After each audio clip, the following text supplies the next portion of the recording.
नमस्कार, एग्रीमीटर में आप सभी का स्वागत है। मैं हूं ब्रिज द्विवेदी।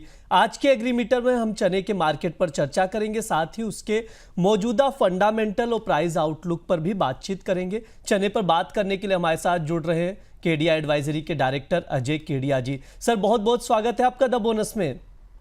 बहुत बहुत धन्यवाद ब्रिज, मुझे बुलाने के लिए। सर, अगर चने की बात की जाए तो बीते एक महीने में देखें तो दिल्ली में चने की कीमतों में 3% से ज़्यादा की गिरावट आई है। हालांकि भाव जो है अभी भी एमएसपी से जो है 5875 रुपये प्रति कुंटल के ऊपर कारोबार कर रहा है। सरकार ने 1 अप्रैल से चने के इंपोर्ट पर 10% की ड्यूटी भी लगाई हुई है। मौजूदा स्थितियों को देखते हुए सर क्या लग रहा है, क्या भाव अभी दबाव में रहेगा या वापस तेजी बनेगी सर? देखिए, पल्सेस एक ऐसी कमोडिटी रही है जो पिछले साल भर में अगर हम देखते हैं तो काफ़ी ब्लीडिंग रही है। फॉर एग्जांपल अगर YOY कंपेयर करूं मैं तो करीबन 26% का फॉल आते हुए देखा। जनवरी से लेकर अब तक भी हमने करीबन 14% का फॉल देखा है। कहीं ना कहीं मुझे लगता है कि अभी भी जो फंडामेंटल्स है वो कोई नाकाफी है। हाँ, रिसेंटली हमने देखा था जुलाई अगस्त में एक बार सीजनल डिमांड के चलते हमने 6250 तक का लेवल देखा, बट मार्केट उस लेवल को सस्टेन नहीं कर पाया। टाइमिंग मुझे लगता है कि यस, वीकनेस कंटिन्यू जारी है। हमने अभी तक एक महीने में 4% से ज़्यादा की गिरावट देखी है। अब इम्पॉर्टेंट रहेगा कि स्विंग कैसे रहने वाली है, क्योंकि ड्यूटी फ्री इंपोर्ट की जो पॉलिसी रही है अभी तक की, उसकी वजह से 31 मार्च 2026 तक एक्सटेंडेड है। उसका एक कहीं ना कहीं नेगेटिव असर पड़ता हुआ दिखाई दिया है। ओवरऑल ऑस्ट्रेलिया पे नज़र रखना चाहिए, बिकॉज वहाँ की भी क्रॉप ठीक ठाक बताई जा रही है। और ऑस्ट्रेलिया के जो एक्सपोर्ट के नंबर आए वो बता रहे लगभग 24,951 टन के आसपास एक्सपोर्ट हुआ। थोड़ा कम जरूर हुआ है पिछले साल के मुकाबले, बट ओवरऑल अगर हम देखते हैं तो सप्लाई बहुत ज़्यादा है, जिसकी वजह से अब तक प्राइजेस में गिरावट रही है। अजय सर, अगर मानसून की बात की जाए तो इस साल मानसून की बरसात अच्छी रही, जिस वजह से रबी की खेती के लिए मौसम अनुकूल लग रहा है। क्या इस साल चने की खेती में बढ़ोतरी की संभावना है या फिर किसान दूसरी फसलों की ओर रुख कर सकते हैं सर?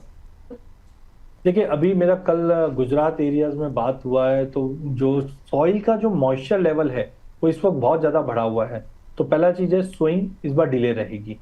अब उसका एक सेंटिमेंटल इम्पैक्ट पड़ सकता है। लेकिन जब मैं फार्मर की अगर बात करता हूँ तो फार्मर का विकल्प क्या क्या है। एक चना है, राइडा बोल सकते हैं हम लोग, वीट बोल सकते हैं, ये मेजर 3 में आते हैं। इसके अलावा ठीक है, माइक्रो क्रॉप्स और काफी रहती है, बट प्रेफरेंस वाइज अगर हमने बात की तो राइडा हो गया, गेहूं हो गया और फिर चना आता है।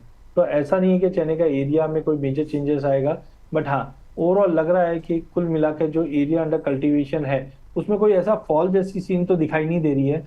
इंप्रूवमेंट आ सकता है। थर्ड एस्टिमेट जो अभी गवर्नमेंट के आए भी थे वो हमने रिसेंटली देखा था कि कहीं ना कहीं दिखा रहे हैं चने का जो प्रोडक्शन 24-25 का था वो 113.37 लाख टन के आसपास था। तो आई थिंक कोई ऐसा मेजर चेंजेस नहीं दिख रहा कि फार्मर इससे शिफ्ट हो जाए। इनफैक्ट मुझे लगता है कि राइडा, गेहूं और चना ये 3 ही टॉप पसंदीदा कमोडिटीज रहनी चाहिए फार्मर्स की इस बार। सर, अगर पिछले साल की तुलना में देखें तो चने की आवक ज़्यादा है। आवक बढ़ने का क्या कीमतों पर असर देख रहे हैं सर? कैसा असर पड़ता हुआ नजर आएगा? बिल्कुल, अगर मैं पिछले साल से अगर कंपेयर करता हूं तो जनरली इस बार जो हमने अप्रैल मई में जो आवक देखी है या YOY अगर मैं कंपेयर भी करता हूं तो सप्लाई कंटिन्यू रही है। खास करके अगर हम जुलाई अगस्त सितंबर में पिछले साल देखते हैं तो ज्यादा कोई आवक नहीं थी, बट इस बार कंसिस्टेंट बनी हुई है और अभी भी नंबर्स ठीक ठाक ही है। उसके 2-4 मेजर कारण है। एक, केजी जंग से कंप्लायंस या रेगुलेशन थोड़ी सी टाइटनिंग है, तो कहीं ना कहीं हमने देखा एक होल्ड नहीं है पहले जैसे स्टॉक करके चलते थे, तो वो एक बड़ा कारण है। दूसरा है प्राइसिंग, बीच में जो अभी हमने उछाल आते हुए देखा 6000 के ऊपर भाव गए थे, तो वो टाइम पे भी हमने काफी ज्यादा ऑफलोडिंग आ रही, क्योंकि डर अभी भी बना हुआ है पीली मटर को लेकर। तो इस बार क्या हुआ, माल आने के बाद से ही कंटिन्यू सप्लाई पिछले 2-3 सालों के एवरेज से भी अगर हम देखें तो इम्प्रूवमेंट अच्छी रही है। हाँ सर, थोड़ा सा चने के जो मौजूदा फंडामेंटल्स क्या कुछ है उसको बताइए, और साथ ही डिमांड सप्लाई की क्या स्थिति है, इसको पूरा ओवरऑल सर दर्शकों को समझाइए थोड़ा इसको। देखिए, सबसे पहले अगर हम देखें प्राइजेस में क्यों बीच में स्ट्रेंथ आई थी या आ सकती है। एक, प्राइवेट ट्रेडर्स अपने जो स्टॉक्स है वो काफी ज्यादा कम कर चुके हैं।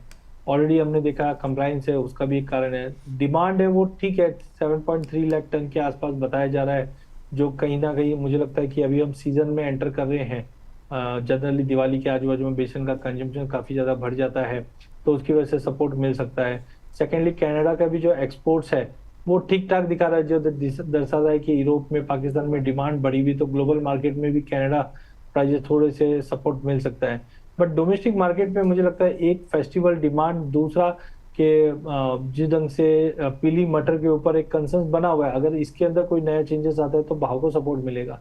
बट टाइमिंग, अगर हम सप्लाई की बात करें तो पिछली बार 113 और पीली मटर का इंपोर्ट, ये सब कारणवश मुझे लगता है कि अभी भी दबाव है। तो कुल मिला के शॉर्ट टर्म में जब तक सोइंग के आंकड़े नहीं आते, हो सकता है सोइंग डिले की वजह से भाव में थोड़ा बहुत उछाल मिल जाए, जो 57, 40, 50 तक के लेवल एक बार दिखा दे।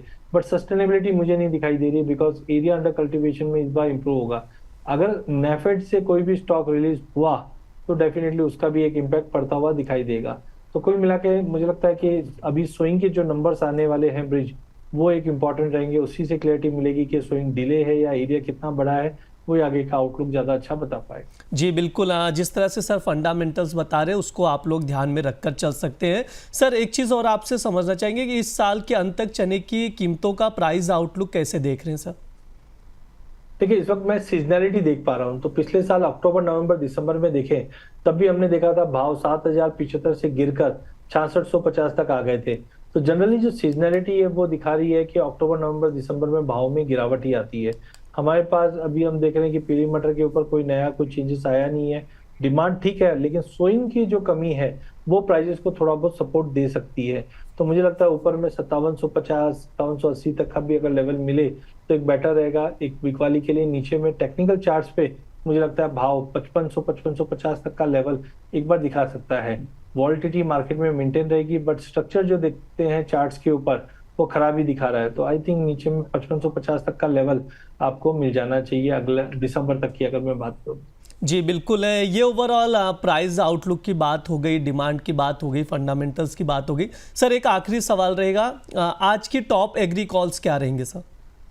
देखिए, मैंने जैसे पहले भी कहा था आपको और अभी भी मुझे लगता है कि कमोडिटी की सुपर साइकिल का जो अब तीसरा दौर जो स्टार्ट हो रहा है, पहले दौर में हमने एनर्जी में तेजी देखी, फिर बुलियंस में देखी, मेटल्स में देखी, अब जो तीसरा दौर स्टार्ट होगा उसमें एग्री में जबरदस्त तेजी आएगी, जिसमें मेरा पहला पिक रहेगा हल्दी।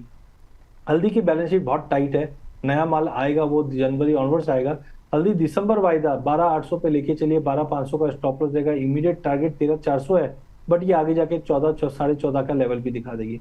दूसरी कमोडिटी कैस्टर रहेगी, जिसमें नवंबर वायदा 6580 पे लेके चलना है, 6520 का स्टॉप लॉस लगाना है, 6680 तक का टारगेट रहेगा। लास्ट रहेगा गवार। गवार में अभी भी कोई चाल आ नहीं रही है, बट जिस ढंग से सुनने में आ रहा है कि एरिया अंडर कल्टीवेशन में ड्रॉप है, ये कहीं ना कहीं बड़ा ट्रिगर दे सकता है, बट अभी लेने का अच्छा मौका है। नवंबर वायदा 4820 के भाव पे लीजिए, 4760 का स्टॉप लॉस लगाइए, 4900 का इमीडिएट टारगेट रह सकता है ट्रेड पॉइंट ऑफ व्यू से। पर लॉन्ग टर्म के लिए मुझे लगता है ये भी कमोडिटी वापस 5100-5200 के जोन पे जल्दी आ सकती है। तो तीनों ही कमोडिटी काफी स्ट्रांग दिखाई दे रही है। जी बिल्कुल, ट्रेडिंग कॉल जो सर की ओर से दिए जा रहे 3 कमोडिटी, 3 एग्री कॉल्स हैं, उस पर आप लोग नज़र बनाकर चल सकते हैं, स्टॉप लॉस लगाकर ट्रेडिंग पोजीशन बना सकते हैं। सर कोई डिस्क्लेमर आपकी ओर से? देखिए प्लीज, आज हमने एनसीडीएक्स के कुछ कमोडिटीज डेरिवेटिव मार्केट की बात की है। पर्सनली मेरी कोई पोजीशन नहीं, मेरे क्लाइंटों की हो सकती है। सेकेंडली, कभी भी जब आप कमोडिटी में निवेश करते हैं तो इक्विटी की तरह ही इसमें भी जोखिम रहता है। इसके लिए आप अपने सेबी रजिस्टर्ड फाइनेंशियल एडवाइजर से सलाह लेकर ही इसमें निवेश करें। जी बिल्कुल, और स्टॉप लॉस ज़रूर लगाएं, ये हमारी ओर से भी दर्शकों को सलाह है, और सर भी अक्सर इस चीज़ का जिक्र करते कि स्टॉप लॉस लगाकर ही आप लोग पोजीशन बनाएं। बहुत बहुत शुक्रिया सर आज की चर्चा में जुड़ने के लिए। बहुत बहुत धन्यवाद। ये हमारा एग्रीमीटर शो है। इस दौरान तमाम एग्री कमोडिटीज़ पर बातचीत की जाती है, उसका विश्लेषण किया जाता है, ट्रेडिंग कॉल्स भी दिए जाते हैं, और साथ ही जिस एग्री कमोडिटीज़ पर बातचीत की जाती है उसके फंडामेंटल्स भी बताए जाते हैं। तो इस पर आप लोग नज़र बनाकर चल सकते हैं। फिलहाल के लिए एग्रीमीटर में इतना ही रहेगा। आप लोग बने रहिए द बोनस के साथ। धन्यवाद।